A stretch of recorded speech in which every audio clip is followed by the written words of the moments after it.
Optimum Fleet Health here to talk about preventative versus predictive maintenance. I think this is a pretty good topic to talk about because a lot of people see them as the same thing, and as we'll learn, they're not. It's a really great strategy to add to your fleet if you aren't already looking into this kind of route.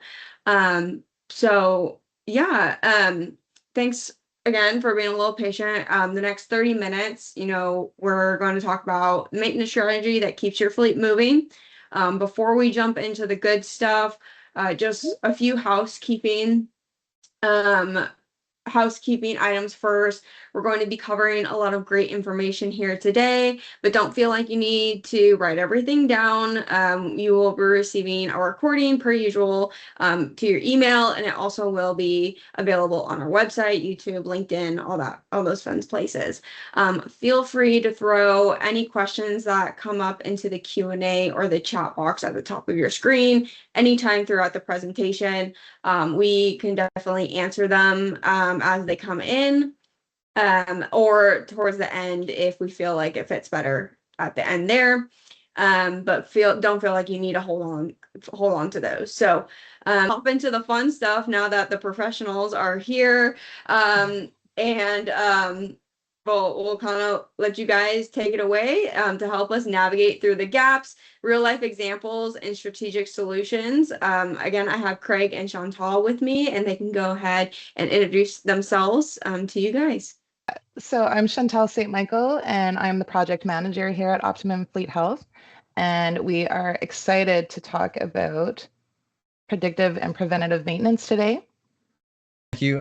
Craig Brennan, Vice President of Sales and Marketing at Optimum Fleet Health. I've been with the company just over 2 years now. Pleasure to be talking with everyone today.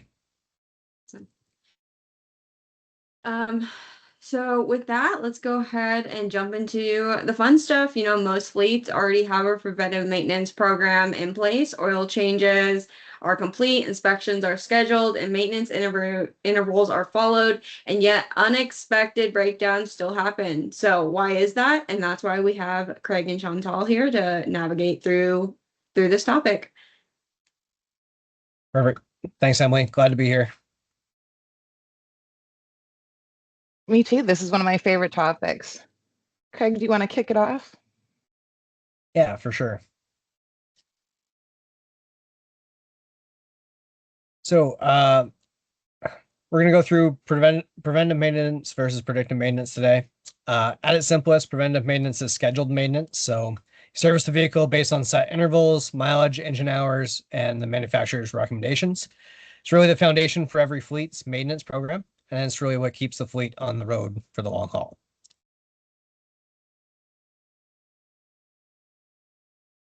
So, and what would you say are the biggest strengths of that approach, Craig? Well, 3 things really stand out. First, consistency. That's the work that happens on a repeatable, predictable schedule. And second, compliance. You get documented inspections, a clean maintenance record. And third, really asset life. Extending that asset life, reducing the wear, and you cut down on the common failures. And you really extend that life of the vehicle. Done well, preventive maintenance is what keeps the fleet running. So it's essential, but as we said, it's not the whole story. Yeah, that's right. It's necessary, but it's not sufficient on its own. So if preventative maintenance works, why do fleets still experience unexpected breakdowns? Well, it's because of a few reasons, and they're all trending the wrong direction. Vehicles are becoming more complex than ever. They're adding more sensors, more emission systems, and more interdependent faults. So where one issue quietly triggers another. And at the same time, shops are under more pressure. There's labor costs that are rising, parts costs that are rising, and there's a real technician shortage right now in the industry. Mm-hmm. There's a number that really lands it. The American Transportation Research Institute pegged repairs and maintenance costs to be about 20 cents per mile last year. That's up about 3% year over year. And for a fleet running hundreds or even thousands of vehicles, that maintenance has become one of the single largest expenses on the books. And that's a significant number. So the challenge isn't necessarily avoiding the repairs altogether. Yeah, that's exactly right. Repairs are inevitable. Components wear out. That's physics. The real question is whether you're repairing a vehicle in your shop or on your schedule or on the side of the road on the vehicle schedule. And so we should give everyone an example of that. Yeah, for sure. Imagine two identical trucks, same manufacturer, same engine, same age, same preventive maintenance schedule. But one runs steady highway miles and the other's running stop and go city routes. Different drivers, different loads, and different operating conditions. And that's really the crack that breakdowns fall through. The schedule assumes an average truck is living an average life. The moment a specific truck starts living harder than average, the schedule can't see it because the schedule doesn't know anything about that individual vehicle's condition. I think that's a perfect handoff. So where does predictive maintenance fit into that picture? So predictive maintenance starts from the actual condition of the vehicle, not the calendar. We pull telematics data straight off the truck. We watch for trends over time and we detect developing failures early, often well before the driver would ever notice anything. So that gives the fleet time to plan the repair instead of reacting to it. So what's the simplest way to explain the difference to someone? So I like to boil it down to one question each. So preventative maintenance asks, when should I service this vehicle? And predictive maintenance asks, which vehicle needs my attention right now? One is about the schedule, and the other is based on what the vehicle is actually telling you. So a good way to look at it is basically having a mechanic in your truck 24/7 instead of only on those scheduled or unexpected stops in the shop. Yeah, we get the question, can predictive maintenance replace preventive maintenance? Mhm. No, and I want to be really clear about that. The best fleets use both. Preventative maintenance creates the foundation, so you schedule the PM that you always do, while predictive maintenance fills the gaps between those service intervals. You keep the schedule, OFH monitors conditions between visits, it interprets the trend when alerts fire, and then you act with a planned repair on your terms. And that's the part I'd underline. It's not one or the other. Predictive makes the schedule smarter. Yeah. Craig, do you want to walk everyone through a real world example where predictive maintenance made a significant difference for a fleet? Yeah, for sure. I'll take you through an engine alert example. So this was a cylinder 3 misfire on the engine, and it escalated fairly quickly. Went from a low to a medium and then to a high. The important part of this is that when the OFH alerts are going out, it's actually while the vehicle is still operational the whole time. There's no check engine light or anything like that on yet. We're calling these out in advance. So the maintenance team was able to see that alert. They were able to schedule it in for an inspection before anything catastrophic actually happened to the vehicle. So as someone who isn't in the shop under the hood and dealing with the mechanics of a vehicle every day, can you break it down to those who might not understand why something like catching a misfire actually matters? Absolutely. You know, the big thing is it's small until it isn't. A misfire can escalate fast. Left alone, it can lead to overheating, severe internal engine damage. And sometimes, if that truck led to failure, we'd be talking about a tow, an engine rebuild, extended downtime. Realistically, it could be a $50,000 to $70,000 event. But instead, if you used OFH, we catch it early. This example specifically, the repair was engine piston sleeve replacement. It was about $6,000 in 1 day of downtime. So it saved around $44,000 to $64,000 depending on where they were going to have it serviced. And I think the honest framing matters here, Craig. Predictive maintenance didn't make that part immortal. The repair still happened on the truck. Absolutely right. The repair wasn't avoided. The catastrophic failure was. So that's the whole distinction. Predictive maintenance changed the timing, the scope, and the cost of the intervention. Mhm. More of a planned cost than a unplanned cost, right? The cost was going to be there, but whether it was on your time or on the truck's time, plus it had a load on it, plus you now have a driver who's shredded, plus now you have a customer who's not happy because they're not getting it's a trickle down Exactly. effect, right? So every shop manager knows that feeling. The driver didn't tell them to check engine lights on. They go in and then they're playing catch up the whole day trying to react. So we try and get out of that. Yeah, Chantal, do you have another example that highlights the operational impact of catching a problem early? Yeah, I do. And it's a great example that shows a different side of it. So we detected a NOx sensor issue on a vehicle, which is clogged exhaust. So in our portal, it moved from a low alert to a medium to a high. But the key detail was that no dashboard lamp appeared yet for the driver. So nothing was lit up. Based on the trend alone, the maintenance team scheduled the service proactively. So why is the NOx sensor one to catch early, Chantal?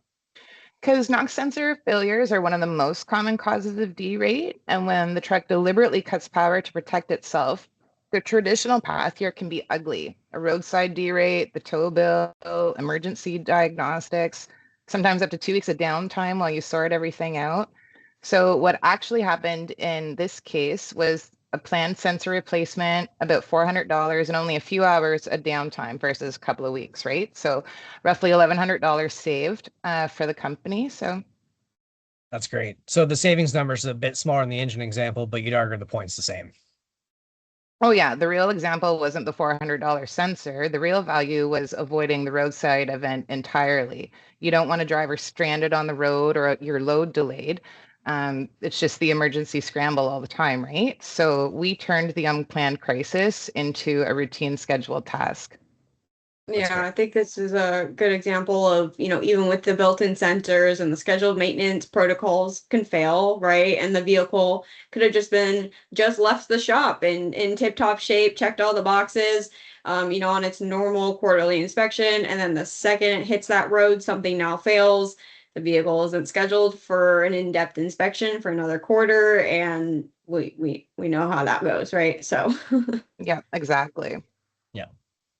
So we talked a lot about more of like the long-term value of predictive maintenance, how misdiagnosis can turn into something catastrophic down the road, but what are the more day-to-day benefits that a fleet manager can experience when adding predictive maintenance to their safety and productivity program? So it really comes down to turning the alerts that predictive maintenance generates into planned work. So you get to investigate earlier. You see you're developing issues before they become emergencies. You can plan the repair, order the parts, sorry, ahead of time, and align the work with a PM that's already scheduled. And with that, you protect your capacity, fewer last-minute diagnostics, and more uptime.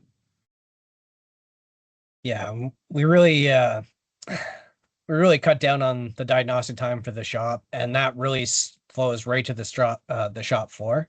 With technician shortages across the industry, it's a really important thing to bring up. There's a lot fewer emergency repairs. Your technicians might spend their time on plan work instead of the firefighting. You get better technician productivity across the whole shop. The whole operation becomes a little bit more predictable. And as all the fleet managers on this call know, predictability is definitely the goal. Mhm. So excuse me, what's, I guess, the biggest misconception about predictive maintenance? I think the biggest misconception that I keep hearing from fleets is that it replaces preventive maintenance. It doesn't. Both complements are needed. One's the scheduled, and that's the foundation, and then the condition-based insight helps you get a lot smarter. Best fleets use both, but they're not in competition. They cover each other's blind spots.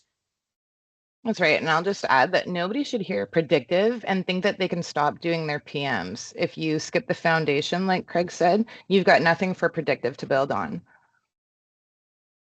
So we covered a lot of data, real life examples, and identified gaps, that fleets may be facing today. But if there was one thing you think fleet and safety managers should take away from today, what would it be, Craig?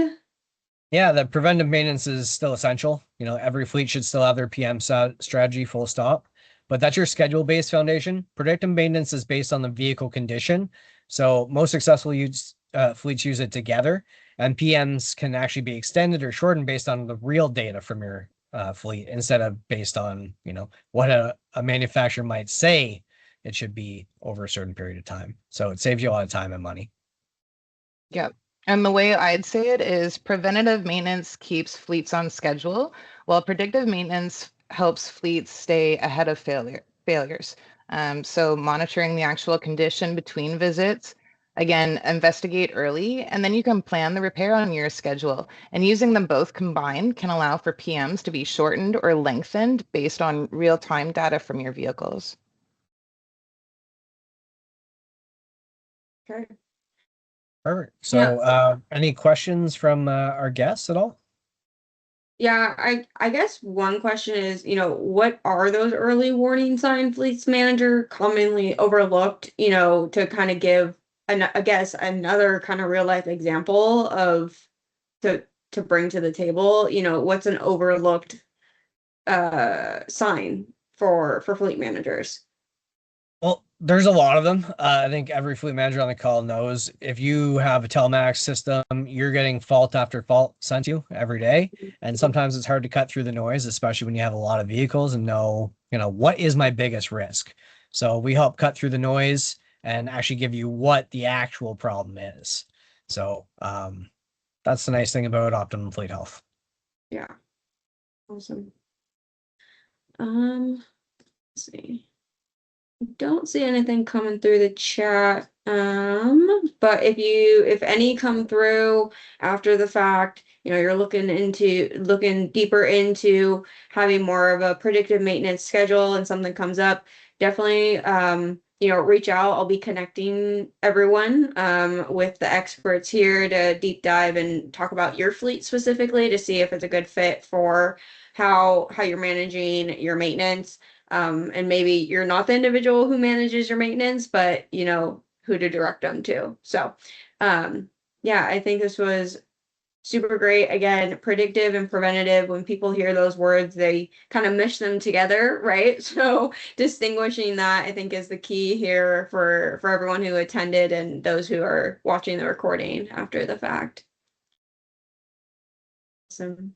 Well, we are pushing up on time here. Any last tips or tricks or anything from Craig or Chantel? Well, just we're available to book a demo to actually show you what Optimum Fleet actually does for our system. Like I said, we do have predictive alerts, low, medium, high. We can call fleet or call faults out up to 4 weeks in advance. So it really gives your team that insight and peace of mind that you're not going to be, fighting fires every day with being reactive, having your drivers report in, hey, I got a check engine light. We can get ahead of that for you. We do connect in with a lot of the best maintenance systems out there. We do have partnerships with a lot of them. So if you have some that you want to have integrated, if you have multiple telemax and you want to have them all in one space, we can do that as well. So just give us a call or shoot us an email and we'll set up a demo and show you our system.